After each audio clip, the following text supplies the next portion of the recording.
Ora viva, muito boa noite, caro internauta que nos acompanha a partir das nossas plataformas digitais. Falamos concretamente do Facebook, como também do YouTube. Este que já está no ar, edição única da semana do FTV Debate, que passa todas as quartas às 20 horas e 45 minutos para lhe trazer o melhor das discussões no que diz respeito à arena política e não só. Hoje vamos começar por falar em relação às 25 empresas que podem encerrar por conta do encerramento da Mosal. Vamos tentar perceber quais implicações é que este encerramento destas 25 empresas pode ter para a economia nacional, como também para as famílias que dependem das mesmas. Caro internauta, que comece então o debate.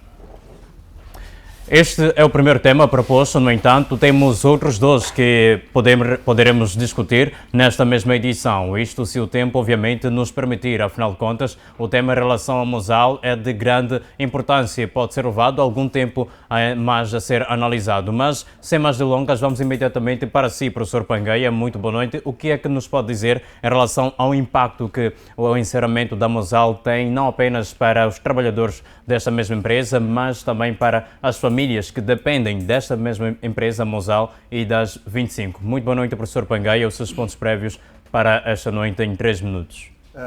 Boa noite para si, boa noite, colegas do painel, boa noite, telespectadores. Vamos poder partilhar assuntos que são assuntos para o nosso país e por conseguinte, dar as nossas opiniões relativamente a esse cenário. Logo à partida, podemos dizer que é uma situação grave, mas necessária, para que o país ele possa paulatinamente começar a usufruir das suas riquezas cá internamente.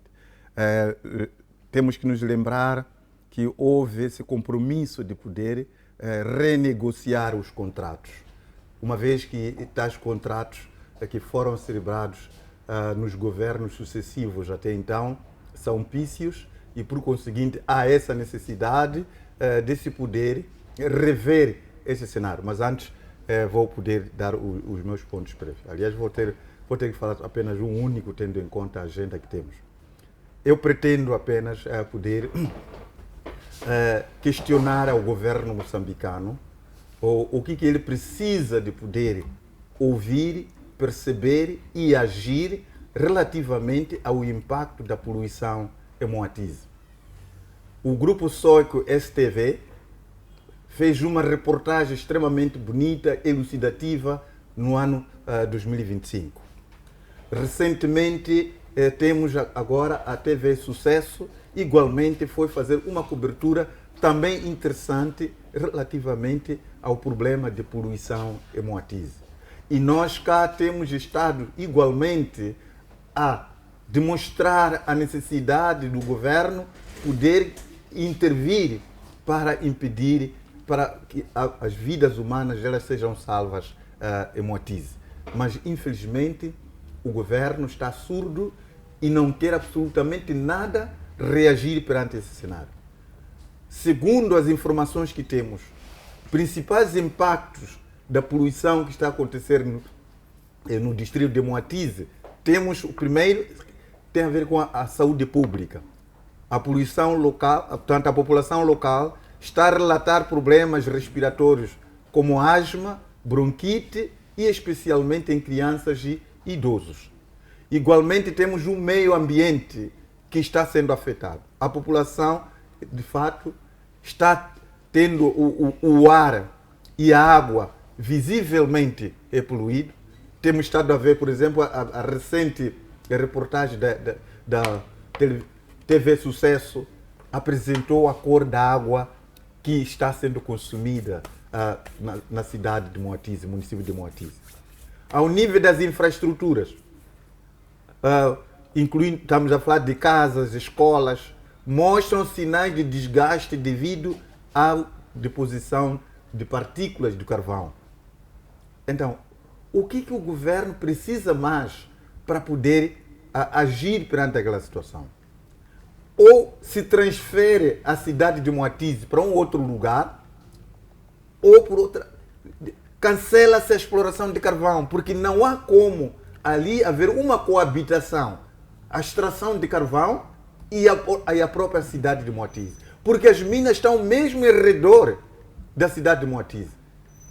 O que me espanta a mim é que, apesar de todas essas demonstrações que os órgãos sociais estão a apresentar, o governo pura simplesmente está em silêncio. Lembro-me, eu no fim do ano passado, quando fui em Moatize, de hora em hora está-se a enterrar pessoas, o cemitério está ali quase sempre cheio, e a cidade não é tão grande assim para ter tantas mortes que estão a acontecer neste momento na cidade de Moatize. Muito bem. O governo é chamado neste momento para poder garantir com que esta situação possa ser amainada. Muito bem. Num breve trecho, o governo tem que aparecer para poder evitar o cenário que está acontecendo, que é genocídio praticamente. Relativamente a Mozal, nós temos aqui uma desculpa que a Mozal apresentou, que é essencialmente a questão da energia que a HCB está a produzir e não é suficiente para poder conseguir alimentar aquela indústria. Mas a energia que vinha fornecendo, vinha fazendo funcionar a Mozal, era vendida pela Eskom. E a Eskom comprava essa energia da HCB. O que está a acontecer aqui é que o governo moçambicano estabeleceu um contrato com a Eskom. Está a vender uma grande parte da energia produzida na HCB para um contrato que vai até 2030. E a parte remanescente produzida pela HCB já não é suficiente para poder responder os interesses da produção da Mozal.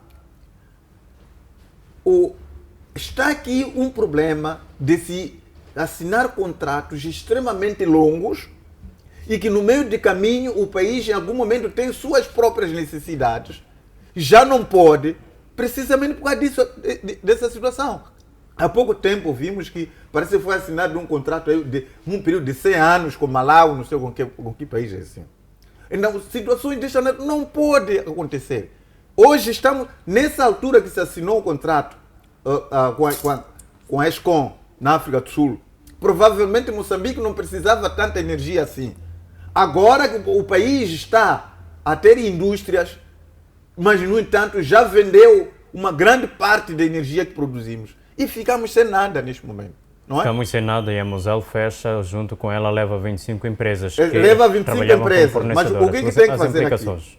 Olha, o impacto produzido, ele vai dar lição ao país a poder se virar. Eu acredito que em 2030 o Moçambique já não poderá mais comprometer-se com um fornecimento de energia daquela quantidade da barragem de Caurabassa. Ela ou terá, no mínimo, pelo menos que venha a ser 50%, porque a maior parte da energia está entregue a coisa. E a que custo? A pior coisa é o valor que o país está a cobrar a Eskom da África do Sul. Por isso mesmo que a Eskom na África do Sul consegue comprar a nossa energia na HCB e vender aos sul-africanos a um valor muito baixo em relação a nós aqui. Por quê? Porque praticamente é ninharia que a Eskom está a pagar a HCB.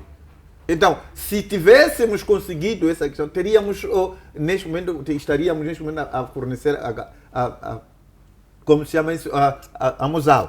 Mas, no entanto, mesmo assim, a Mozal não ia aceitar o valor que o governo moçambicano também gostaria de poder cobrar a Mozal. Porque a Mozal dizia que esse valor é alto, mas é um valor que eles pagam pagavam a Ascom. A Ascom, bem. por sua vez, queria também aumentar o valor. Eu acho que a Ascom, para poder aumentar aquele valor que pretendia entregar a Mosal, é por causa da crise energética que a África do Sul nos últimos anos estava a ter. Lembram-se que havia muitos apagões na África do Sul e agora eles procuraram incrementar, aumentar o valor que pretendiam a dar a Mosal. Sobretudo, praticamente era uma proibição. Eles já não queriam mais continuar a fornecer energia a Mosal, uma vez que a energia que eles estão a ter lá já não é suficiente para o seu próprio país. Muito bem. Muito bem, muitíssimo obrigado, professor Pangaia. Passamos então para si, deputado Sabir, muito boa noite. Uma pergunta também em relação à questão do encerramento da Mosal e estas 25 empresas que eram fornecedoras desta companhia industrial que são arrastadas já também para a falência e com elas diversas famílias ficam negativamente afetadas, principalmente no que diz respeito à questão da empregabilidade. Mas em outro contexto, o encerramento destas empresas, como é que afeta a questão da arrecadação fiscal do Estado? Muito boa noite. Tem também 3 minutos para os pontos prévios. Bem, muito obrigado. Se calhar o ponto prévio pode se elevar à questão do fim do Ramadã. Sabemos que a comunidade muçulmana estão quase no fim do mês sagrado, que é o mês do Ramadã, e penso que foi uma época que deu para refletir, sobretudo ao nível dos nossos espíritos, e pedir a Deus para que continue abençoando as famílias moçambicanas. E pronto, ficou essencial. Em relação à questão da Mosal, na verdade é preciso percebermos que a Mosal não é simplesmente a fábrica de alumínio como tal que nós temos no nosso país. É preciso percebermos que ela é um dos pilares da economia em Moçambique. E hoje estamos a debater aqui, por exemplo, o encerramento da própria Mosal e que implicações tem, sobretudo, em 25 empresas. É preciso percebermos que, além das 25 empresas que estamos a fazer menção aqui, ou que se fazem menção, que terão um fecho direto, a própria Mosal tinha contratos com cerca de 3.000 empresas. E falarmos de 3.000 empresas para Moçambique que tinham contratos com a própria Mosal, e isso tem um impacto econômico muito grande a nível social, nas comunidades e, sobretudo, na economia do país. Porque todas essas empresas, no final do dia, apresentavam os seus rendimentos à economia nacional ou tinham as suas contribuições que faziam à autoridade tributária. Então, isso automaticamente não só apenas afeta socialmente as comunidades moçambicanas, que viviam ou vivem ao redor da cidade ou província de Maputo, tanto também como na própria economia moçambicana. Então, eu penso que tem um grande impacto econômico e infelizmente sabemos que o nosso país já vive uma crise de oportunidades de emprego, principalmente para a juventude, e acredito que este fenômeno irá, mais uma vez, aumentar aquilo que é a procura de oportunidade de trabalho para a própria juventude. Muito bem. Muitíssimo obrigado, deputado Sabir, por trazer também a introdução em relação à questão da Mosal. Deputado Muxanga, também veio uma questão, no entanto, tem também espaço para a apresentação dos pontos prévios. A pergunta é quem deve assumir a responsabilidade neste encerramento, tanto da Mosal como também das 25 empresas que eram fornecedoras desta companhia industrial? É a própria Mosal ou o governo? Muito boa noite. Muito obrigado.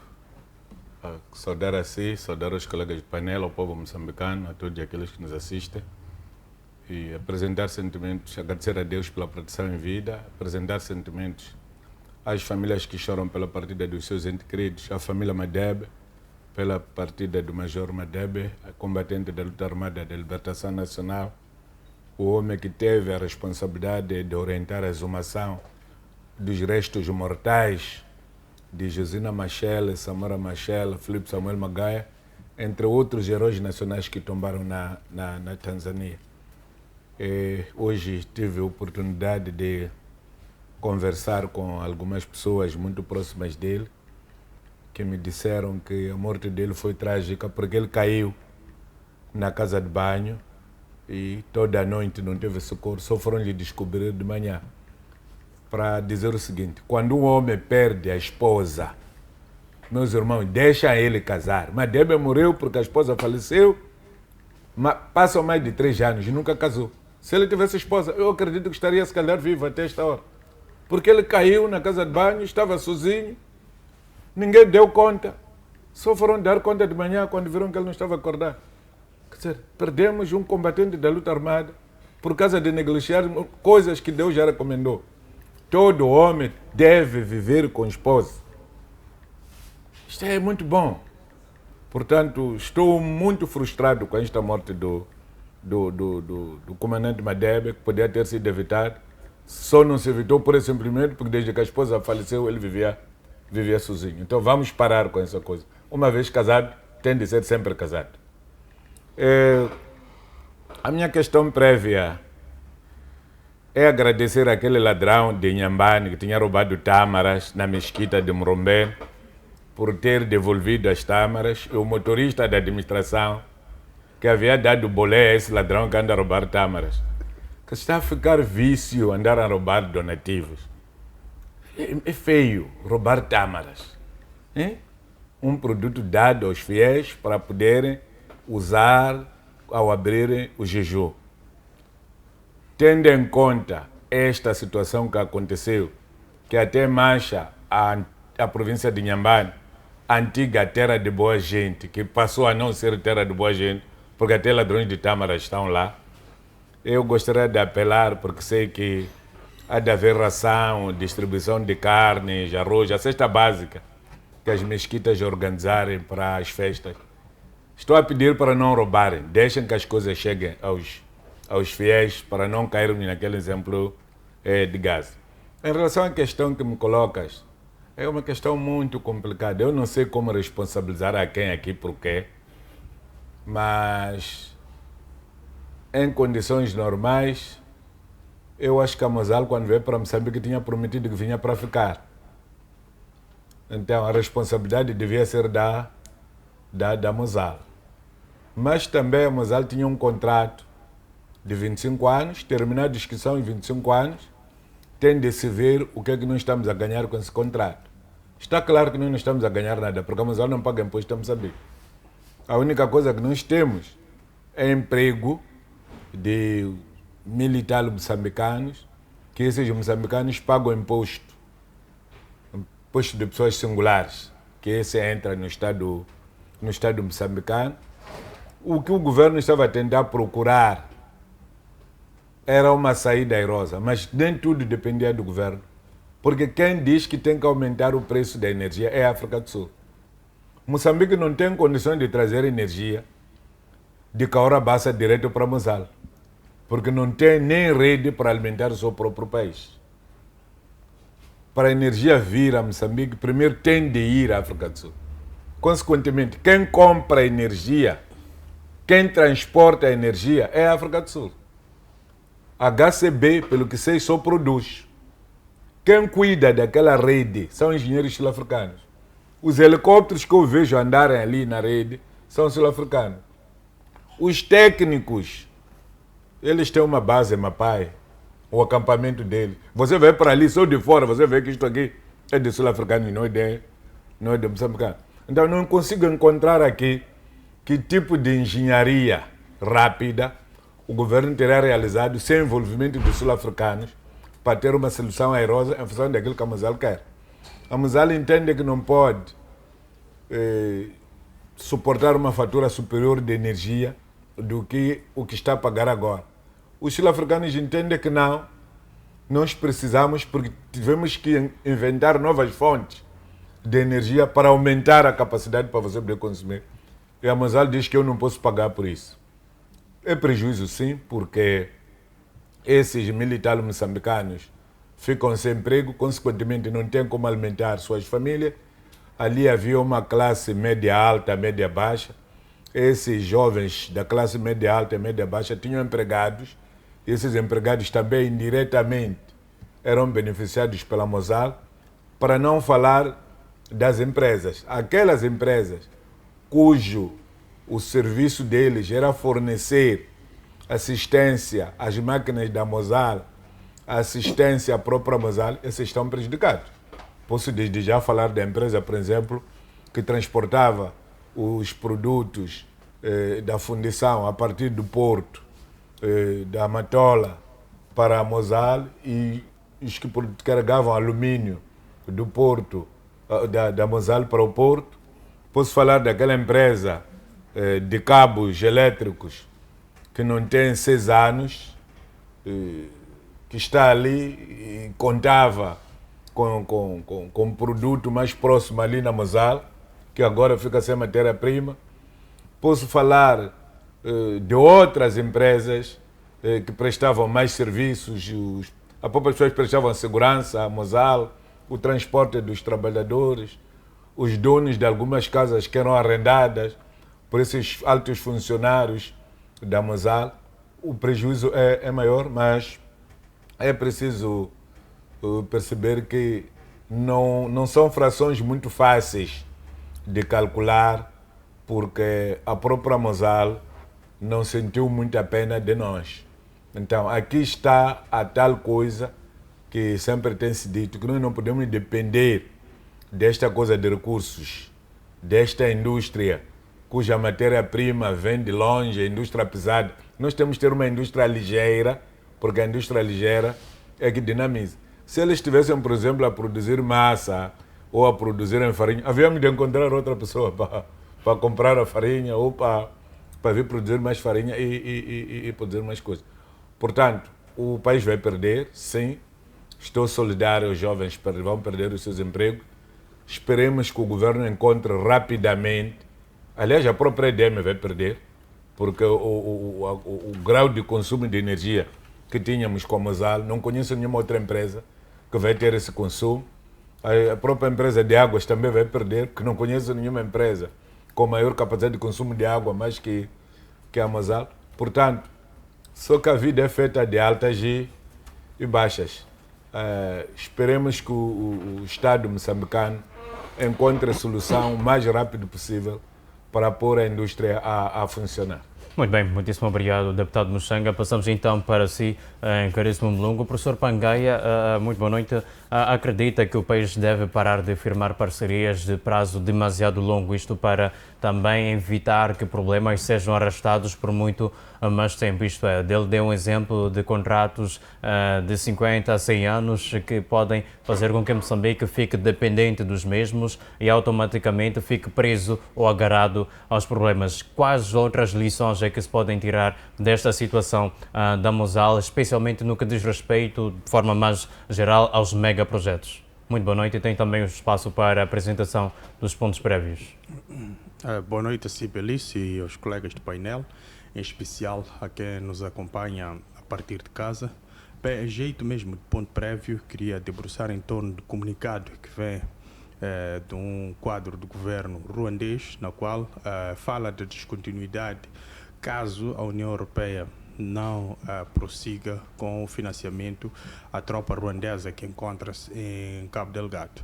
E dizer que é um ponto, se calhar, para Moçambique poder refletir, primeiro, em torno das forças internas ou forças de defesa e segurança, no sentido de trazer mais capacitações, mais equipamento para que as nossas forças de defesa e segurança consigam, de certa forma, combater o terrorismo e a insurgência em Cabo Delgado. Diz-se nas teorias de guerra ou de estratégias militares que a logística muitas das vezes ganha as guerras. Então é preciso que em algum momento tenhamos uma boa logística, tenhamos capacidade tecnológica e tenhamos, em suma, equipamentos que propiciem um ambiente formidável para que o próprio combatente sinta-se acarinhado para poder de facto fazer frente.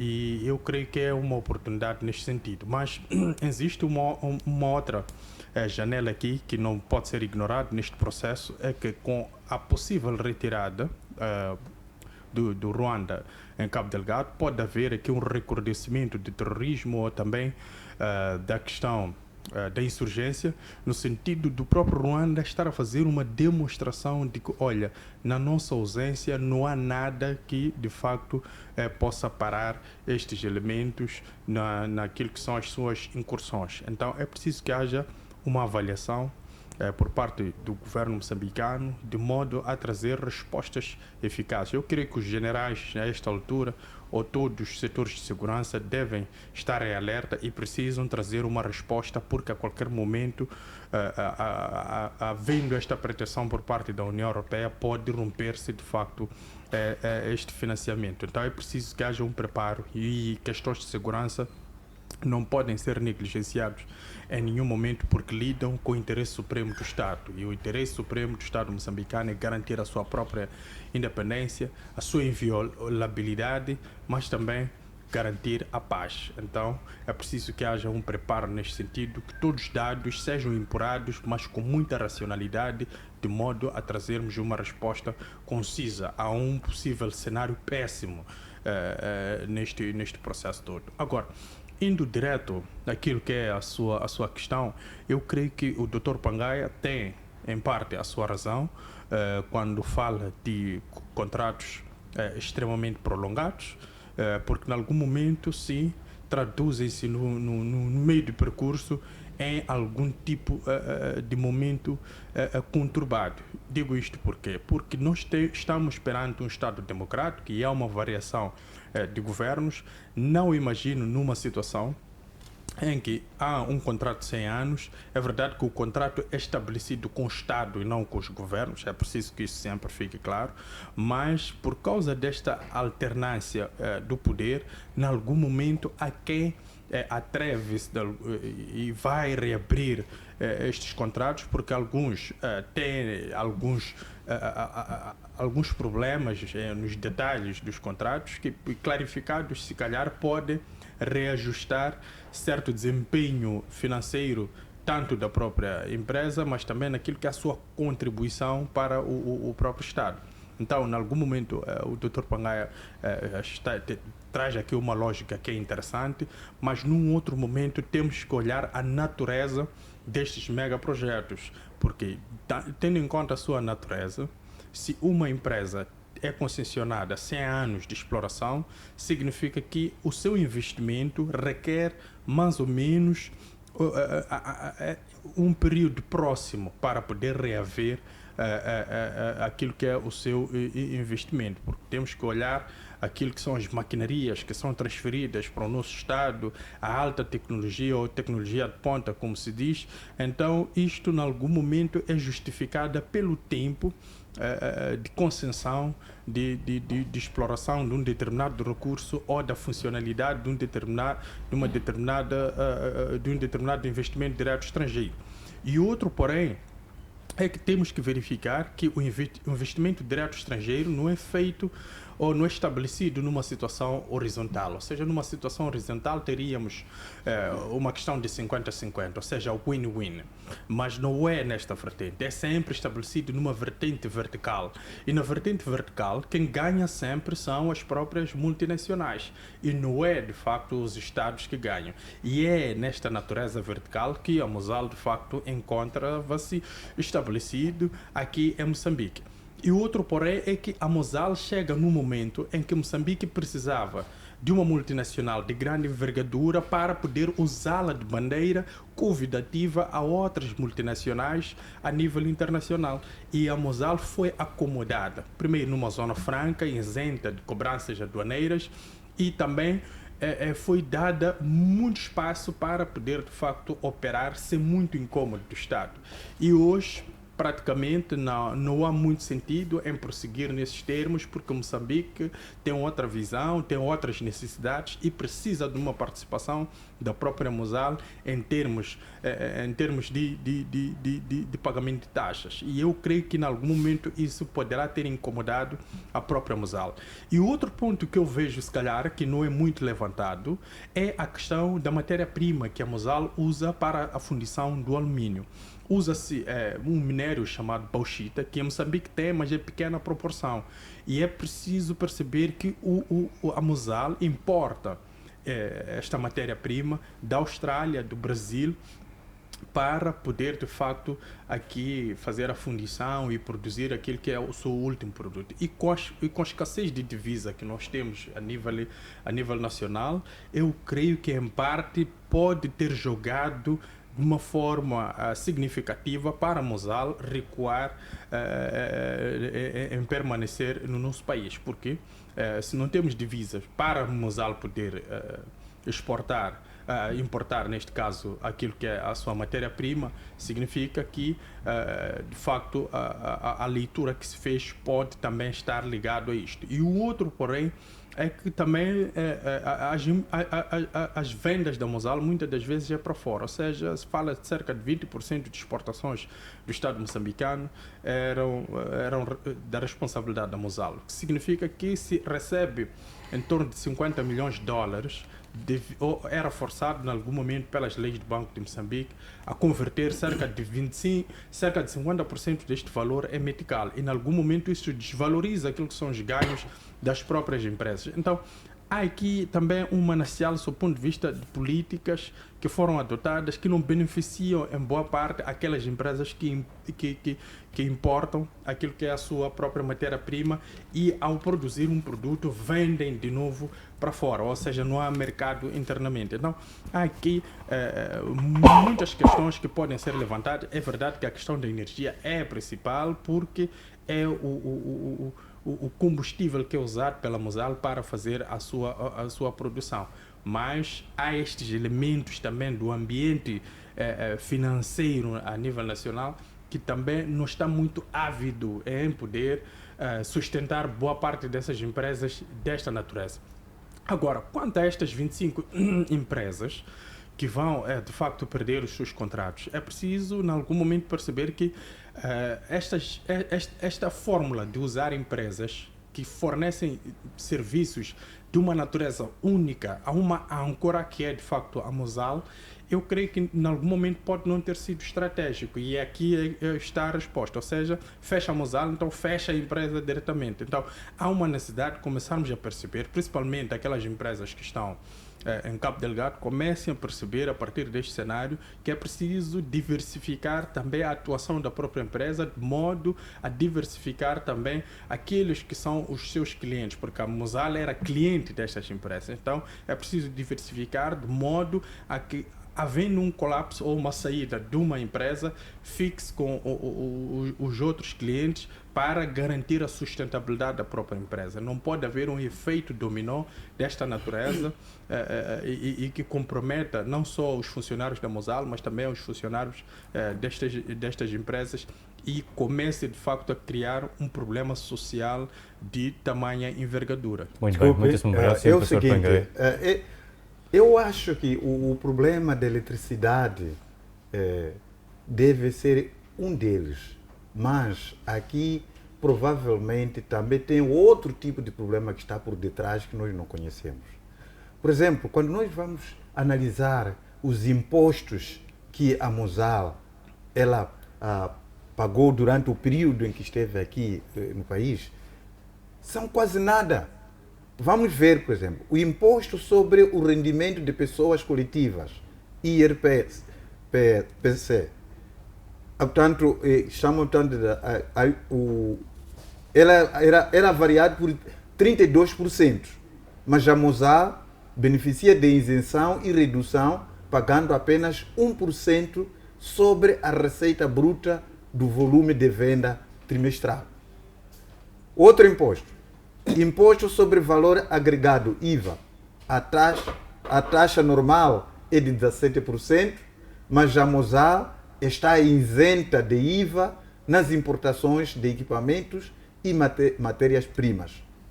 Outro imposto, direitos aduaneiros.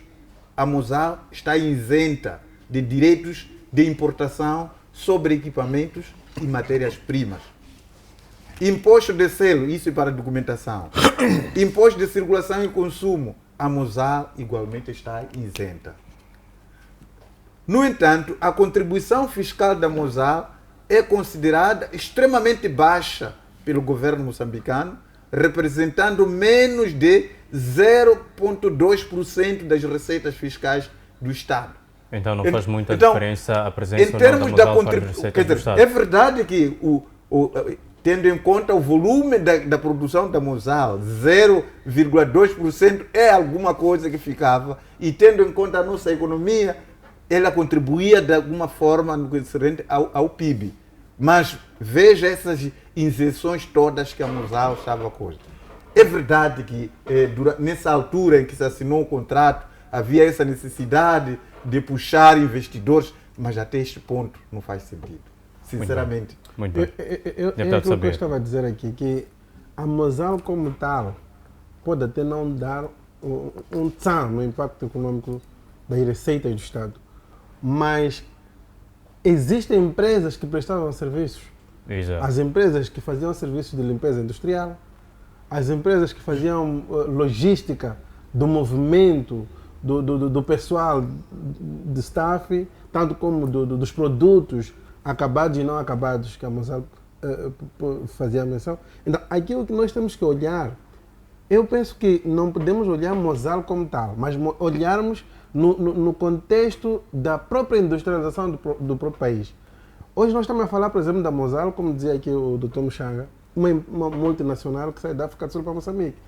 Mas as mais-valias dessa indústria estavam mais para os sul-africanos em vez para Moçambique. Então, eu penso que o que nós temos que fazer como moçambicanos é começarmos a refletir e a pensar que temos que ser nós donos dessas multinacionais. Qual é a comparticipação do Estado moçambicano como tal na própria sociedade? Porque o que estamos a ver aqui é que o Estado apenas tinha as receitas como tal, como disse aqui o professor, é 0,2, isso não tem nenhum contributo. Mas no final do dia, há uma faturação anual que a Mosal tinha que nenhum impacto dava para nós como nação.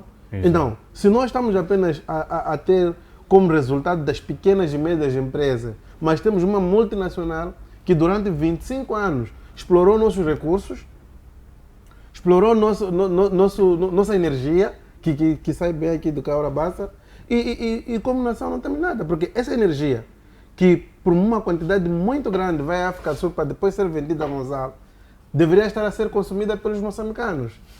Então, a energia é exportada para a África do Sul, o que resta é vendida aos moçambicanos a preços muito altos, insustentáveis para a vida social do próprio moçambicano, e no final a própria Mosal nada contribui nos cofres do Estado. Então é aqui onde nós temos que olhar um reflexo, não apenas que a Mosal está a sair, mas o que é que isso tem como impacto na economia nacional, na indústria da própria Mosal, como uma empresa ou uma multinacional de fabrico que exporta o alumínio. Só para acrescentar uma coisa apenas aqui, 2 minutos, ou 2 minutos, é o seguinte, é que os maiores prejudicados aqui são os donos das tais 25 empresas.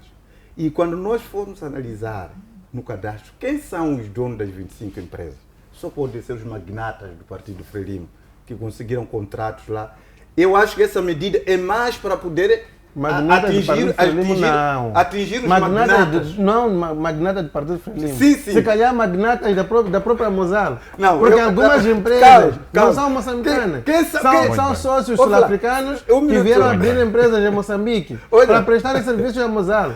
Não magnatas do Partido Frelimo. Se você for a ver quem são os donos daqueles caminhões ali, quem são os donos que prestavam isso, vai ver a seletividade dos empresários que estavam a dar assistência àquela empresa ali. Então, eu acho que essa medida só veio cortar as pernas aos magnatas do Partido Frelimo, porque viram de que esses senhores estão dia após dia a poder desgraçar o povo moçambicano. Mas, no entanto, esses poucos também vão sofrer. Mas a medida... gestor de uma escola. A medida se eu vier prestar serviços, vai dizer que estou a dar serviço ao saber porque é magnata da Frelimo. Vamos ver quem são os donos das grandes empresas. Mas é assim, em algum momento vale a pena estar embaixo da mesa do rei, porque aqueles bocados vão caindo, vão te alimentar, do que quando o rei abandona o espaço. Eu tenho visto a teoria das galinhas. Lá em Gaza, onde eu nasci, incluindo aqui na província de Maputo, quando em casa não há pilão, ou no alguidar para moer milho, as galinhas não ficam no quintal do dono, ficam no quintal do vizinho, onde se pila a farelo que salta. Então, era bom que a Mosal continuasse, independente de quem são os beneficiários, porque através de serviços terceiros, nós ganhávamos alguma coisa. Eu estou a sentir pena, efetivamente, de muitas pessoas que eu conheci eram guardas nos condomínios, onde estavam alguns estrangeiros, que esses estrangeiros estão a ir embora e a partir de logo essas pessoas vão ficar sem emprego. Eu sinto pena do meu amigo Lalgi, que até estava a ajudar muito o país, tinha uns seus 10, 6 caminhões a puxar a estrela. Eu conheço o Lalgi, é disbuto, e nem sei se tem relação com a Frelimo ou não, mas ainda que tenha, eu sei como é que ele evoluiu, chegou onde chegou, e conheço outras pessoas.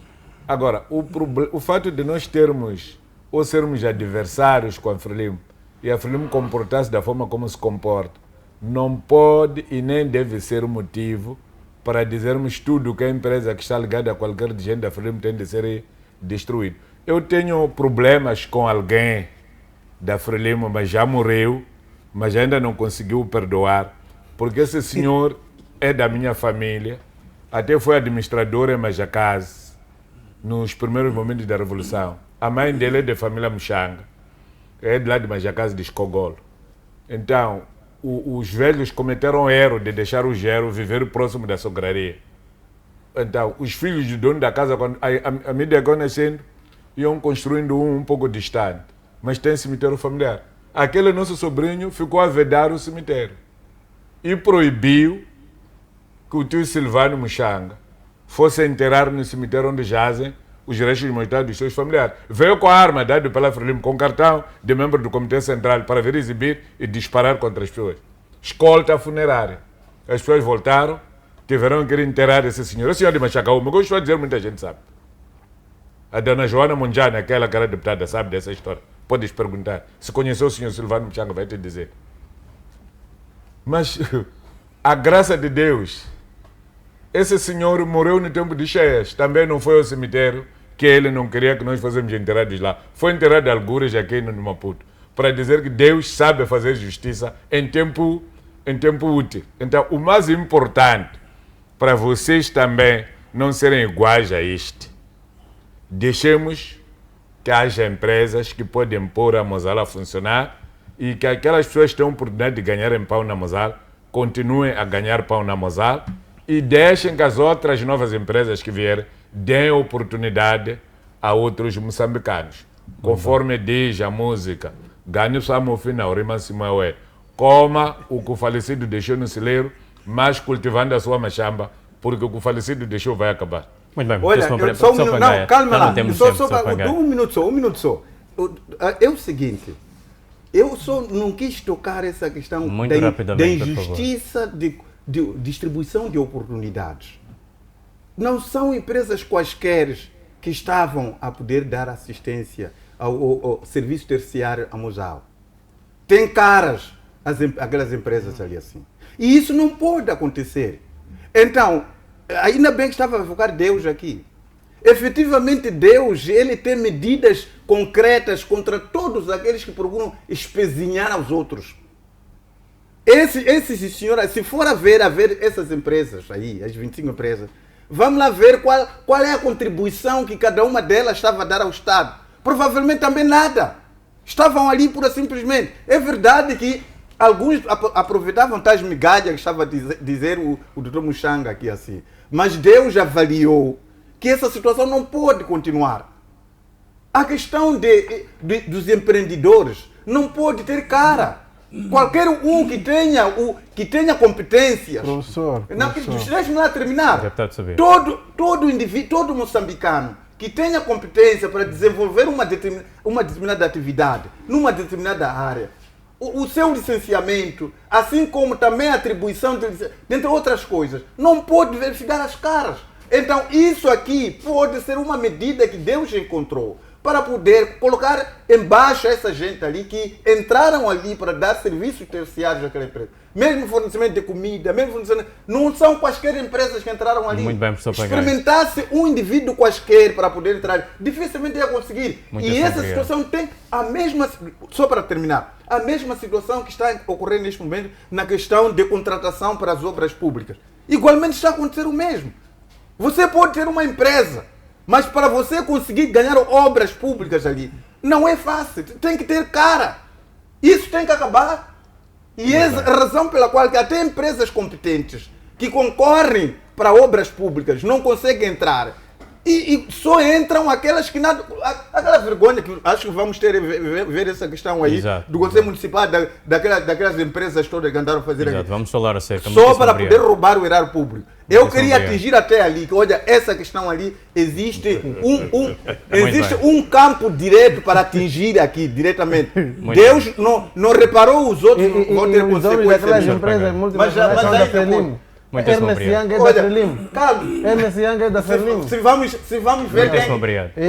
Mesmo a Musal, vamos lá Professor ver quem Pangai. são os Professor Pangai. associados que estão Já lá. excedeu o seu Vai tempo. apanhar Muitíssimo alguns obrigado. moçambicanos Caríssimo que nem Lungo. têm ações, Professor mas Pangai. estão lá. Muitíssimo obrigado. Caríssimo Lungo, eu sei que quer também intervir em relação a este primeiro tema, mas por uma questão de gerência de tempo vou pedir que faça a ligação direta, de forma já muito rápida, em relação ao segundo, em que o Ministro dos Transportes e Logística, João Jorge Macombi, determinou a suspensão com efeitos imediatos dos processos de contratação dos serviços de consultoria adjudicados pela Agência Metropolitana dos Transportes de Maputo. Na sua percepção, esta decisão demonstra rigor institucional ou é um exemplo de fragilidades no processo de contratação de empresas? Bem, eu ainda queria resgatar algo do nosso tema ligado à Mosal.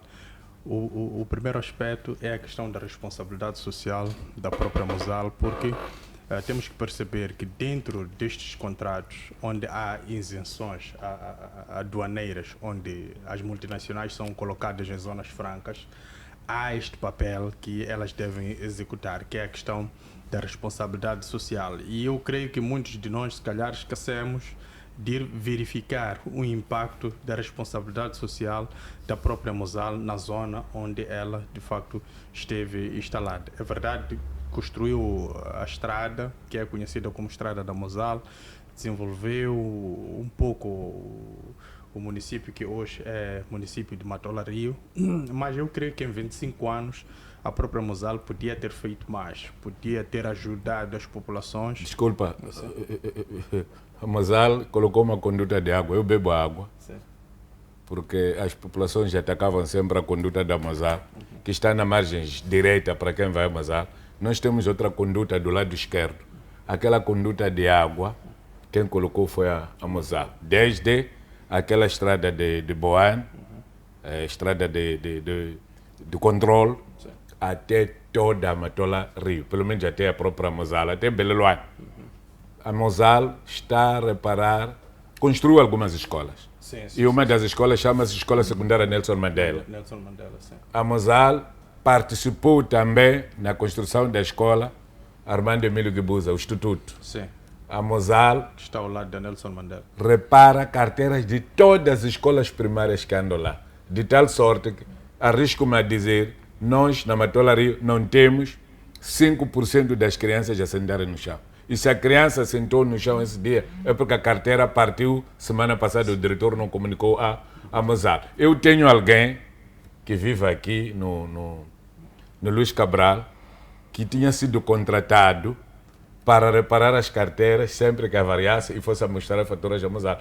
Perdeu o contrato por causa de umas brincadeiras que o empregado dele fez, mas contrataram outra pessoa. Para dizer, em matéria de... Aliás, o centro de saúde também, que nós temos agora na Mosal, o centro de saúde de Beleloane, foi a Mosal que fez. Não estou a dizer que é suficiente. Queremos mais, mas em relação a outras empresas que eu conheço aqui, de uma dimensão um pouco maior, a Mosal já tentou fazer muito. Não, desculpe. Professor Pangai, obrigado, professor Pangai. Obrigado. Sim. Caríssimo Lungo. Sim, e... É que é uma valorização Sim. demasiada, que não pode tirar a questão Sim, Uma percebemos, empresa que professor não paga direitos aduaneiros, Professor não Pangai paga já falou IVA sobre isso. Já falou sobre e isso. tentar substituir pela responsabilidade social. Já falou sobre isso, professor Pangai. Sinceramente. Muitíssimo obrigado. Caríssimo. Sim, então, se calhar, a questão da responsabilidade social em 25 anos, podíamos ter tido mais por parte da Mosal. É verdade que a Mosal também tem a sua justificativa em torno disto, mas é algo que, de facto, devia-se avaliar para poder-se olhar para as outras multinacionais, porque encontram-se também em zonas francas e têm a mesma natureza, a responsabilidade social. O que é feito dessa questão da responsabilidade social por parte destas multinacionais? Quem avalia, quem fiscaliza e quem, de facto, tem emitido relatórios do nível de desempenho nesses locais. O outro, porém, é a questão do município de Matola-Rio.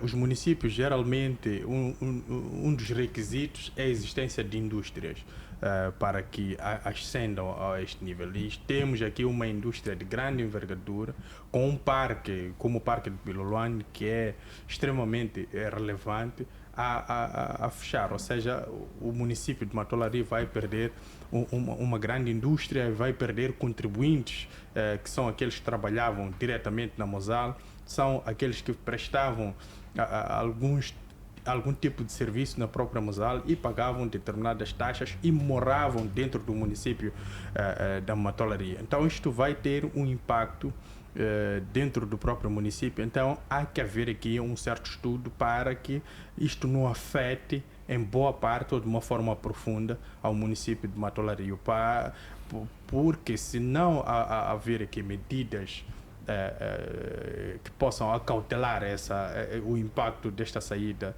da Mosal dentro do município de Matola-Rio, podemos, de facto, desacelerar aquele que era o plano, se calhar, do atual presidente, acho que é o Abdul Gafur.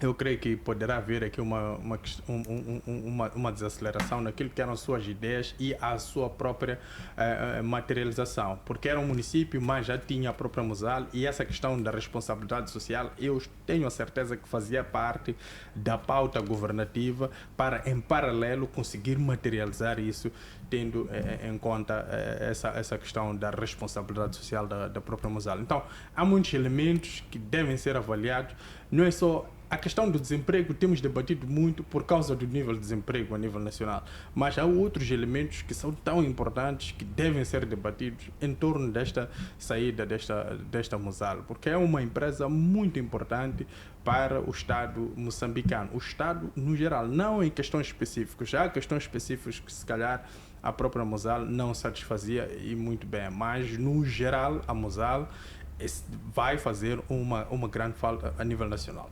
Agora, quanto à sua questão, eu creio que a medida do ministro, em algum momento, pode ser positiva. Apesar de que eu, muitas das vezes, estranho muito decisões sem justificativas muito aprofundadas. Ou seja, devia ter brindado depois com um documento onde estão lá de forma detalhada as justificativas do próprio ministro dessa suspensão deste concurso público. É verdade que, em algum momento, também o próprio concurso público foi um concurso tendencioso, porque estas empresas arroladas são empresas europeias. 3 são da Itália e uma é holandesa. E o histórico dessas empresas é que elas trabalham diretamente para o Banco Mundial e para a União Europeia. O que é que elas fazem? Elas fazem consultoria, onde o Banco Mundial e a União Europeia canalizam o valor nessas questões de mobilidade urbana. Tem Myanmar, tem Guiné-Bissau, tem algumas assistências em países africanos.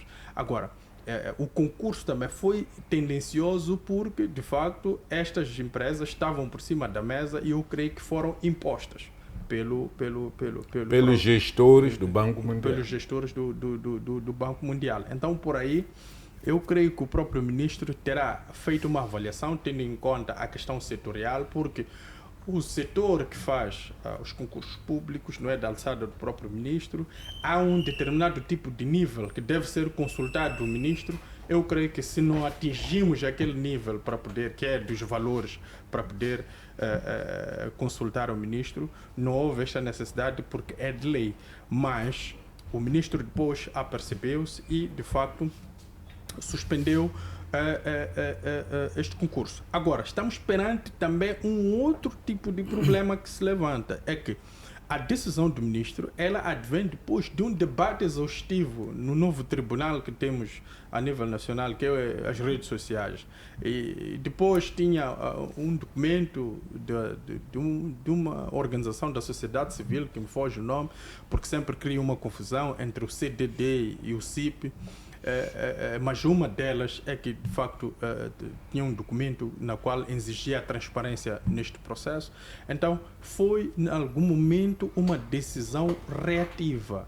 Ou seja, ela pode ter sido influenciada ou baseada naquilo que era o debate público naquele momento. Então, é preciso que ministros abandonem essa tendência de decidir coisas de uma forma reativa, porque em algum momento pode haver aqui uma percepção de estarem a sabotar aquilo que é o plano governativo do Presidente da República, Daniel Francisco Chapo, porque nós estamos, de facto, a entender como também a questão do concurso público do Ministério da Agricultura no assunto do algodão, depois também de muito se falar disso, é que houve suspensão do concurso. E este também na mesma situação. Então eu creio que deve-se abandonar muito essa questão de ser reativa e ser ministros proativos, aqueles que buscam as informações. Mas esse deve ser o trabalho dos seus assessores. Estes devem ser muito ativos para poder, de facto, buscar informação, fazer os devidos mapeamentos para poder assessorar os seus chefes, para que os seus chefes decidam sem, de facto, colocar em causa aquilo que é a sua própria boa imagem. Muito bem, muitíssimo obrigado, sim, deputado Muxanga. No que diz respeito mesmo à questão da transparência em relação aos concursos que o comunicado de imprensa emitido pelo Ministério faz menção, os termos do seu financiamento não foram submetidos à aprovação da tutela setorial. O que é que se pode dizer em relação a esta suspensão, mas também a questão da transparência no setor dos transportes em Moçambique? Será que é suficientemente transparente ou falta alguma coisa para informar publicamente? Bom, eu acho que até aqui o ministro fez bem, porque suspendeu. Agora, lamentavelmente, não sabemos quanto tempo é que vai levar a suspensão, que é uma parte que ele tem que tentar saber esclarecer-nos e depois ir buscar as motivações que levaram à suspensão, que é para depois avançar-se para a anulação do cancelamento do processo e abrirmos um novo. Sabe, esta coisa de ser ministro em algum momento, quando você não tem sorte, é um problema muito sério, tendo em conta a forma como as pessoas são nomeadas. Nós temos a figura, por exemplo, do secretário do Estado, que não é muito subordinado do ministro. Temos também a figura do secretário permanente, que também às vezes não é muito dependente do ministro, apesar de ser hipoteticamente subordinado do ministro. Temos o problema dos PCAs, conforme vimos, por exemplo, já tivemos uma situação em que até a primeira-ministra é quem faz despacho pela primeira vez na República de Moçambique de mandar movimentar pessoas. Fulano e fulano tem que sair daí, mobilidade, primeira-ministra, gerir pessoal menor, nunca ouvi, mas agora aconteceu. Com a nossa mana, bem-vinda, Levi, e que é mal-vinda agora, é mal-vinda, porque o que ela fez nunca se fez. Eu, em algum momento, tenho muito respeito como pessoas foram magistrados. Eu tinha no meu coração que a doutora Bem-vinda devia ser a primeira mulher a ser presidente do Tribunal Supremo, mas agora tudo caiu embaixo, afinal eu tinha me enganado. Ela precisa muito de ser bem avaliada, porque parece-me que em matéria de gestão ela pode ser um desastre. Quando na justiça ela tinha sido boa pessoa, tanto a atuação dela nos tribunais onde ela passou, incluindo no Ministério da Justiça. Lamentavelmente, as nódoas caem às vezes no melhor par. Agora, o que é que tem acontecido, por exemplo, na agricultura? Na agricultura há situações muito complicadas. Naquele tempo em que os governadores, pela lei de terras, tinham direito de dar uma determinada parcela. As pessoas, para esquivarem dos ministros e do Conselho de Ministros, metiam 4 requerimentos. Por exemplo, pega um distrito, você tem um projeto nesta baixa de gás. Você precisa mais ou menos 3.000 hectares. Podia meter um requerimento no distrito de Belém a pedir 750 hectares ou 500 hectares. Mete outro requerimento no Chocwe a pedir mesma área. Mete outra no Esbuto, mete outra no Lupompo. E você vai desenhar o local onde você quer. Eu conheço esse sítio aqui. Através da informação do distrito, você vai ganhar aqui. Vai ganhar aqui, vai ganhar aqui, vai ganhar aqui. A soma total, você tem 3.000 hectares que estão autorizados sem terem passado do Conselho de quê? De Ministros. Então, o que a lei impõe? Impõe que a empresa daqui tem de ter sede aqui. A empresa daqui tem que ter sede aqui, a empresa daqui tem que ter sede aqui. Que era para quê? Que era mesmo para disciplinar esses fatos. Mas as pessoas fazem, conseguem contornar. Por isso, se o ministro não tem bons olheiros no terreno, ainda que ele seja competente de que maneira, não tem como salvar. Nós tivemos, por exemplo, agora a história dos tratores. Hoje passei de lá, vi aqueles atrelados, são muitos. Esses tratores custam 1.500.000, que depois, quando são comprados pelo Ministério do Transporte, custa 6.500.000. Não queremos mais esse negócio, Sr. Matombe. Não queremos mais. O senhor está a começar a marcar bons passos agora, estaremos muito atentos, mas queremos que acabe com aquele negócio de tratores, porque agora houve cheias, não vimos nenhum trabalho daqueles tratores e aqueles grandes atrelados. Também queremos que se resolva, venha esclarecer a questão da estrada Marraquene a Bel Jafar, para vir dar aqui a primeira rotunda em Albazine, porque dizem que o senhor é quem mandou anular a adjudicação que já tinha sido feita alguma empresa. Espero sinceramente que o seu ministro não tenha feito isto por má fé, alegadamente porque te esqueceram de Nhonga. E nós temos que discutir muito bem isto com o Banco Mundial. O Banco Mundial não pode vir aqui ensinar-nos a praticar a maior corrupção. Aliás, se calhar é por causa disso que o Banco Mundial aceita financiar Moçambique, o Fundo Monetário Internacional não aceita financiar Moçambique. É porque os colossos do Banco Mundial já comeram, já têm reservas para poderem consumir aqui, e esses do Banco Mundial ainda não têm nada. Do Fundo Monetário Internacional não tem nada. Então não podemos ser julgados à semelhança daquela vergonha que assistimos recentemente, em que um clube joga, ganha muito bem, todos nós vimos, agora devem devolver medalhas. Aquela vergonha de Marrocos. E dar vitória 3-0. Dar vitória 3-0, uma pessoa que não marcou golo nenhum. Pura e simplesmente porque o camarada presidente da Federação Africana de Futebol está acionado, o clube dele não tem dinheiro na África do Sul e quer receber dinheiro. E nós conhecemos Marrocos. Marrocos, meus irmãos, são aqueles que estão a criar guerra contra a Frente Polisário no Saara. Nós não podemos nos deixar levar.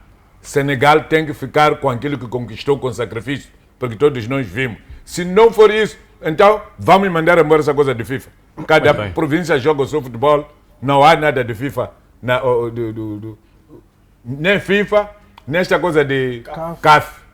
Muito bem, muitíssimo obrigado, deputado Muxenga. Deputado Sabir, daqui a mais um pouco, vou mesmo para si, só para seguir mesmo a ordem. Professor Pangaia, peço que também de forma muito rápida, após o tempo já vai nos apertando, nos fala sobre o impacto que esta decisão do ministro pode ter, especialmente para os operadores privados. Não, o impacto eu acho que é positivo, porque vai se recuperar esses 13 milhões de dólares que estavam a ser distribuídos por essas empresas, que na prática não vemos o que iria resolver a questão da mobilidade na cidade, na zona metropolitana, pelos projetos aqui que estamos a ver. Há um de desenvolvimento e implementação do programa de jovens profissionais para o setor de mobilidade em Maputo, avaliado em 1,32 milhões de euros. Prestação de assistência técnica à implementação do projeto, avaliado em 2,44 milhões de dólares. elaboração do plano diretor de mobilidade. Quer dizer, essas coisas todas, estamos a falar apenas de teorias. Não está-se a falar aqui daquilo que, por exemplo, abertura de novas estradas ou colocação de estradas, pontes aéreas, entre várias coisas. Estamos a gastar 13 milhões de dólares. Ou ampliação. Ou ampliação de coisas, mas não há nada disso. Tudo blá blá que está aqui. Então, esses 13 milhões devem servir efetivamente para poder garantir que tenhamos uma solução de engarrafamento que está a passar na zona metropolitana. E isso tem que ser sim. Eu acredito que o Machombe não tomou essa decisão sozinho. Ele consultou ao chefe do Estado, que é o Daniel Francisco Chapo. Não poderia em nenhum momento suspender um contrato de cerca de 13 milhões de dólares através da decisão pessoal dele. Ele consultou ao presidente, ao chefe do governo, e provavelmente o chefe do governo disse: olha, vai fazer isso. Não posso crer que essa situação tenha sido uma surpresa para Daniel Francisco Chapo como presidente. Uma recomendação aqui: quando nós estamos a falar de magnatas da Frelimo, são todos aqueles que assaltaram a Frelimo. Não é essa Frelimo que nós conhecemos. E são esses que andam a distribuir dinheiro a essas pessoas aqui assim. Porque se esses fossem aquele da verdadeira Frelimo de 1975, em nenhum momento havia de aceitar distribuir 13 milhões de dólares, ainda um empréstimo para coisas que não têm nada sentido. Então são pessoas que não querem nada saber da Frelimo. E são esses que nós estamos a dizer que esses magnatas devem ser varridos. O Daniel Francisco Chapo, se quer marcar diferença, é melhor varrer esses magnatas.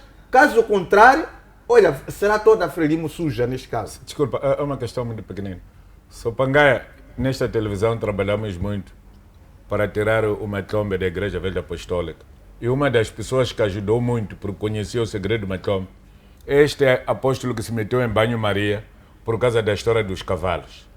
E dizem as minhas fontes que não é a primeira vez ela se chama de atenção pela ostentação. É a terceira vez. Lamentavelmente, lá dentro da igreja há um jovem amigo dele que anda a contratar aqueles cavalos, aqueles limusines, para dar o céu ao apóstolo aqui na terra do que esperar o céu. Então, o apóstolo está queimado. Mas dizem as minhas fontes, qual é o jogo? O jogo é colocar a ele igual a uma tomba e dizer que o apóstolo da cidade de Maputo, mais uma tomba, que o diabo tome conta deles. E o apóstolo, por causa da ambição material, de ostentação, uma coisa que não aumentou nada no prato dele, já lixou a carreira dele. Mas não é por causa disso que nós temos que deixar de apoiar a igreja, apesar do Chapo também estar lá e ser um sacerdócio lá. E ele ainda nem disse nada a propósito deste assunto. Mas não podemos deixar a igreja cair, porque estaríamos a deixar o trabalho que Malaquias Massinga começou, que Deus o tenha, em banho-maria. Então, o que nós temos que fazer? Temos que ser vigilantes, temos que denunciá-los, temos que expor essa gente, porque essa gente do tribunal já não tem medo.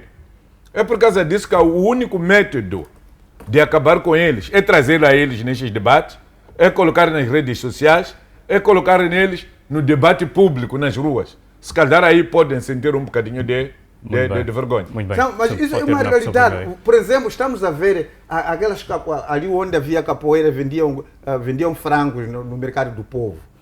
Já há uma chapa ali para poder fazer um espaço tão pequenino ali, 5 milhões de tal para poder construir aquela coisa, para as senhoras que estão a vender aqueles frangos possam. Mas onde que já se viu isso aí? Só esperemos para ver que infraestrutura de 5 milhões vai sair naquele espaçozito aí no mercado do povo, onde aquelas senhoras vendiam frangos, para poder vir justificar aí. Nós temos concursos públicos, são inflacionados. Valores que vimos na LAM, onde pagava-se $250, lá a fatura vinha com 250, mas na verdade pagava-se 500. Mas como é que queremos coisas? Quer dizer, são pessoas que querem se enriquecer de uma maneira, até porque não se interessam da vida dos outros. São esses que, Chapo, nós estamos a chamar de magnatas, que estão integrados nesse partido Frelimo, que precisam de ser varridos. Integrados não. Se é que pretende... Estão infiltrados, não são integrados. Não está, quem que estão a aprovar esses concursos todos? É alguém da oposição? Alguém da Renamo está no governo? É normal. Não sei, mas tem, está lá na Renamo. Desculpa, eu conheço alguém que agora que ficou chefe lá na Frelimo, abriu um restaurante lá na Baixa, lá. Tu não conheces? Estava aqui, antes de ser chefe na Frelimo, quando era população qualquer, até tinha alugado a casa do meu antigo secretário-geral, Vicente Ululo. Saiu da casa do Lulu porque não conseguia pagar renda. Estava no Parque dos Continuadores. Agora deixou para baixo. Sabe quanto custa o vinho uma cerveja no restaurante dele? Mas é onde vocês bebem. Porque é lá onde está o camarada-chefe, para nos ver. Se a gente não consegue ir ao comício, pelo menos jantar lá, no restaurante dele. Pensa que é lógico, aqueles preços. Espero que a Inês esteja a me ouvir e vá para lá verificar. Muito bem. Obrigado. Muitíssimo obrigado. O deputado Saber, sei que pretendia intervir, mas uma pergunta. O país tem capacidade técnica para gerir concursos complexos sem falhas? Eu até não iria começar a minha intervenção olhando nesta capacidade técnica, porque capacidade técnica eu acredito que temos. O país também tem técnicos capazes de fazer a gestão de grandes projetos e principalmente nesta componente de urbanidade na cidade de Maputo. Agora, aqui é preciso percebermos duas coisas. A primeira é na reflexão sobre a situação da cidade de Maputo. De facto, é complicado, é muito complicado termos orçamentos iguais a esses em concursos públicos e em consultorias numa cidade em que para te deslocares num percurso de 15 quilômetros tu levas 4 horas de tempo. No lugar de fazermos consultoria, em ouvir jovens, consultoria, em fazer documentos, eu penso que deveríamos estar a fazer consultoria de como é que podemos ter estradas aéreas. O que Maputo está a precisar para combater a situação atual de circulação no Grande Maputo é estradas aéreas. E isso não precisamos de um consultor estrangeiro para vir nos informar. Todos nós estamos a ver isso, estamos a viver isso. Nós gastamos tempo, gastamos combustível, gastamos recursos só para fazer uma deslocação de menos de 30 km. E isso não precisamos técnicos especialistas para analisar isso e dizer que estamos a precisar de novas estradas alternativas. Então, eu penso que o que está a acontecer aqui é a imposição do Banco Mundial e isso não é apenas nesta componente deste projeto. Se nós formos a recorrer a um passado muito recente, vamos nos aperceber da crise que tivemos na província de Sofala, com os projetos depois do ciclone Idai. Nós vimos o Banco Africano, o Banco Mundial injetar recursos, injetar fundos e virem consultores, desenharem projetos, trazerem relatórios grandes, prometerem coisas para aquela população e envolvidos 5 anos não há nada. Mas já foram gastos milhões de meticais que eram dólares. E no final a população não ganhou nada. Então é o que estamos a ver aqui. Então eu penso que há uma imposição por parte do Banco Mundial em projetos nacionais em Moçambique e que por um lado acaba sendo um fenômeno que por um lado tem nhonguistas dentro desse Banco Mundial que tem um patrocínio de algumas pessoas infiltradas no governo ou nos ministérios que também são beneficiários desse nhonguismo. E, por outro lado, é o combate à corrupção. Porque esses financiamentos também, quando aparecem, o Banco Mundial tem aquela componente que diz que nós queremos uma boa governação, queremos uma boa transparência do uso do fundo, quer dizer, traz um critério de imposição para o uso do valor. Então, quando encontra um bom nhonguista, leva aqueles critérios que o Banco Mundial cobra para uma boa eficácia do uso do seu dinheiro, transforma aqueles critérios, aqueles requisitos em um pacote de requisitos internos e com ela traz um novo negócio. Então, é um esquema muito grande que nem é só parte do governo que é possível controlar. Isso é um esquema que vai além do partido no poder. É um esquema que muitas das vezes nós até falamos, tem pessoas envolvidas nos partidos, etc. Mas no final do dia são espertos. São expertos que usam alguns quadros que estão dentro daquilo que dizia o Dr. Muxanga. Encontrou alguém, levou determinadas coisas, foi dar ao pastor para fazer papel e se calhar chega ali como se tivesse a ser o Messias, o Salvador, o amigo perfeito e no final do dia está a colocar em águas turvas. Então o que nós temos aqui é necessariamente isto. Por um lado, a imposição do Banco Mundial para uma boa gestão do seu recurso, uma boa governação daquilo que você solicitou, porque Moçambique solicitou fundos. Isso tudo que nós estamos a ver agora não é porque esse concurso surgiu ontem. Esse é um concurso, aliás, é um processo antigo. De 2022. De 2022. Então, estes concursos já estavam no pacote que o Banco Mundial recebeu há muito tempo. O que o Banco Mundial está a fazer agora é desembolsar as tranches mediante a solicitação que Moçambique fez. Então, quer dizer que estas consultorias todas, no valor desses 4 milhões de dólares, já estão no pacote que isso foi submetido ao Banco Mundial. E o Banco Mundial aprovou que nós vamos dar uma tranche, que vamos pagar consultoria tal, consultoria tal. Agora, o que aconteceu é que em 2022 tiveram nhonguistas. E esses nhonguistas não estavam no governo do dia de hoje. O ministro não esteve lá, o presidente Chapo não esteve lá. E porque o presidente Chapo tem um compromisso com esta nação e tem um compromisso no combate à corrupção, então sugeriu que temos que anular. Muito bem, muito obrigado. Desculpa, Vou pedir 2 minutos apenas para o deputado saber, já começar com as intervenções finais.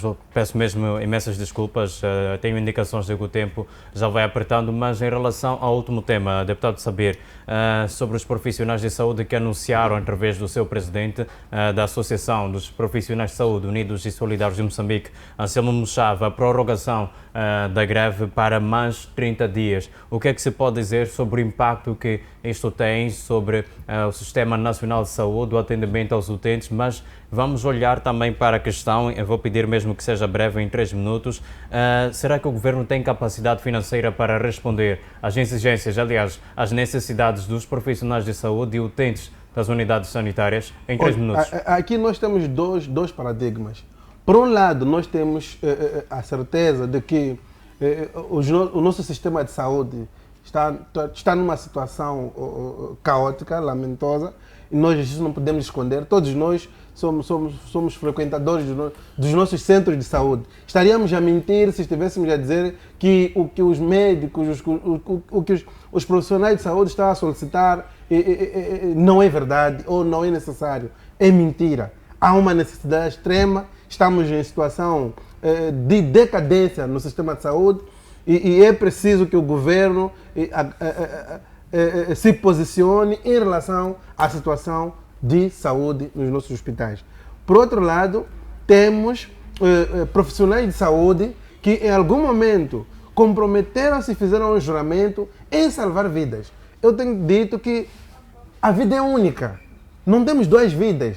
Aquele provérbio que tem se dito aí que o gato tem 7 vidas, etc. São falâncias. A vida é única. E o facto de tu não conseguires salvar vida de uma única pessoa, coloca não só... Olhamos numa situação em que eu, Sabir, filho de uma determinada família e pai de uma outra determinada família, perder a vida porque um moçambicano igual a mim não me veio dar assistência. Muito bem. É uma situação lamentosa. Então, eu penso que o que temos que encontrar aqui, primeiro é que a situação é criteriosa mesmo. O que temos que encontrar aqui é meio termo de como é que temos que ultrapassar esta situação de falta de medicamentos nos nossos hospitais. Porque uma das reivindicações que os profissionais estão a cobrar são condições mínimas de trabalho nos nossos hospitais. Isto nós não temos atualmente. E é preocupante. Muito bem, muitíssimo obrigado. Professor Pangaia, de forma também muito rápida, após o tempo já vem nos deixando em relação à greve dos profissionais de saúde. Diga-nos qual é o impacto que isto pode ter sobre o Sistema Nacional, mas também a questão do atendimento aos utentes, de forma muito rápida. Não, é a situação que já está a acontecer, muitas mortes estão a acontecer nos hospitais. Os profissionais da saúde já disseram isso, de que estão a ocorrer várias mortes nos hospitais. Mas, no entanto, o ministro da Saúde ignora isso e nega. E eles disseram de que, se ele continuar a negar, nós já devemos de levar os corpos para o Ministério, para ele poder ver, porque na verdade, se ele nega, significa que não está a ver o que está acontecendo nos hospitais. Mas aqui também dizer que o que está a acontecer aqui tem muito a ver com o orgulho por parte dos governantes, que não quer sentar com os profissionais da saúde e poder chegar numa decisão honesta e não de enganação, como tem estado a acontecer. Encontram-se, enganam aqueles ali e depois nada acontece. Não pode. O governo tem que sair do orgulho, sentar com aqueles ali, porque na verdade a situação está péssima. Como salvar vidas humanas sem que tenha medicamentos, sem que tenha instrumento para cirurgia? Será que vamos acusar os profissionais de saúde de eles serem promotores das mortes? Como é que ele vai operar alguém se não tem luvas, não tem reagentes, não tem sei lá o que ele vai fazer é efetivamente deixar. E depois vão dizer que os profissionais de saúde não estão a ser profissionais, eles juraram de poder salvar, mas vai salvar com que meios? Não tem meios. Outra coisa, só para terminar, tenho aqui a parabenizar o próprio ministro da Saúde, que há dias nós estávamos a dizer que há problemas na central de medicamentos aqui em Maputo. E efetivamente ele conseguiu perceber isso e foi fazer demissões em cascadas lá. Vamos falar sobre isso então, em outro foi muito bom debate. que ele assim ouviu o nosso clamor aqui, porque lembra-se de houve um debate que falamos dos problemas na central dos medicamentos. E o ministro foi para lá, fez demissões, mais de nove responsáveis lá. Muito bem, muitíssimo obrigado. O deputado Muxanga, o governo tem capacidade financeira, já respondeu o deputado Sabir, mas na sua percepção, há capacidade financeira para responder a estas necessidades dos profissionais de saúde? E uma outra questão, esta greve, deputado Muxanga, está a mostrar que o Sistema Nacional de Saúde está à beira de uma crise estrutural? Bom, antes disso eu queria chamar a atenção a este Viva Viva Chapo. Vocês da Frelimo fizeram isso quando o Guebuza entrou e andava a insultar Chissano, a dizer que Chissano era pai de deixa andar e sei lá o que. O que fomos ver no último mandato de Guebuza foram dívidas ocultas. Até hoje estamos a pressentir disso. A família de Manuel Changa acha que agora já não pode sentar na mesma sombra com a família do Nhusi, nem a família do Guebuza, por causa das dívidas ocultas, porque Manuel Changa é que ficou mais prejudicado por causa disso.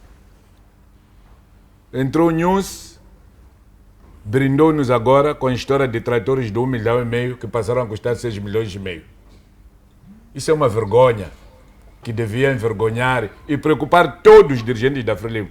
E aproveito e levantar essa questão na próxima reunião do Comitê Central que vocês vão ter, porque de presidente honorários não tem nada. Mas para além disto, o outro escândalo do News foi esta questão de forçar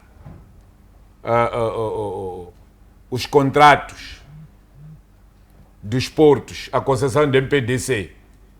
Foi renovada antes do fim do mandato. Por quê? Por que tinha que ser ele a assinar isso? E nós estamos vigilantes sobre isso. Já temos detetives lá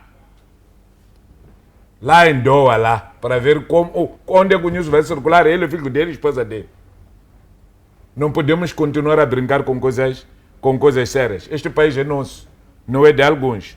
Em relação a esta questão da saúde, há muita coisa que se disse, muita coisa que o ministro ficou calado e algumas que ele desmentiu, mas está de parabéns agora, nestas semanas de Quaresma e do Ramadã, porque veio assumir a verdade. Eu vi ontem uma diretora do Centro de Saúde de Ribaua assumir que não tem sacos para as pessoas doarem sangue. Agora pergunto, quem rouba saco de doação de sangue, já que o sangue não é doado em hospitais privados? Então o seu ministro e os seus andam a mentir, a dizer que os funcionários do hospital andam a roubar. Não é verdade. Vocês nunca deram sacos lá. Eu estive no hospital em Ponta Douro, que não tem equipamento, nem tem material de higiene, nem tem comida para doente. Portanto, eu acho que nós precisamos de assumir que a greve do pessoal de saúde é uma realidade e a greve vai prejudicar os moçambicanos. Há pessoas, agora é proibido ficar doente. Primeiro, porque você vai ser mal atendido. Segundo, porque não há medicamento. E o próprio ministro já garantiu que só terá medicamento daqui a 18 meses. Mas eu conheço fornecedores que nos tempos do Garrido, nos tempos da outra ministra, Nazira, o medicamento chegava. Nunca esperamos aqui 18 meses de espera de medicamento. Nunca faltou comida no hospital. Eu sou de dar de sangue. Sempre comi, apesar de ser carapau. Cheguei ali no Arafessões, ali, no hospital de Macau, fui doar a semana passada. Portanto, para dizer que o ministro não é ele sozinho que tem que assumir isto. O próprio chefe do governo tem que simular que vai ao hospital tentar e assumir que há coisas que estão mal nos nossos hospitais.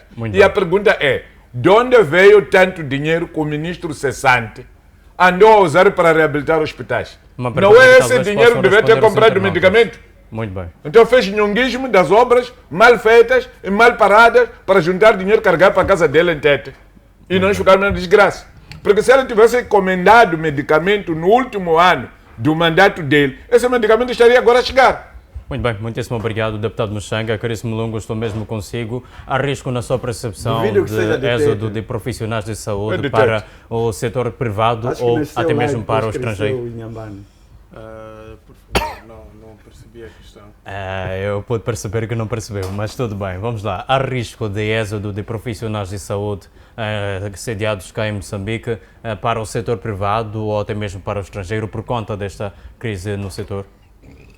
Bem, a boa parte do pessoal da saúde que está no setor privado é o pessoal que trabalha no setor público aqui em Moçambique. São os famosos turbos que conseguem fazer 2 horas aqui, 2 horas lá e no final do mês coletam um salário significativo. Isto não, o mesmo acontece com alguns professores, são professores nas públicas e nas privadas também. Então não é novidade nenhuma e não acontece só aqui em Moçambique, acontece em vários países. Então é uma atividade que, portanto, pode-se considerar normal pelo nível de prática, tanto a nível interno também a nível externo.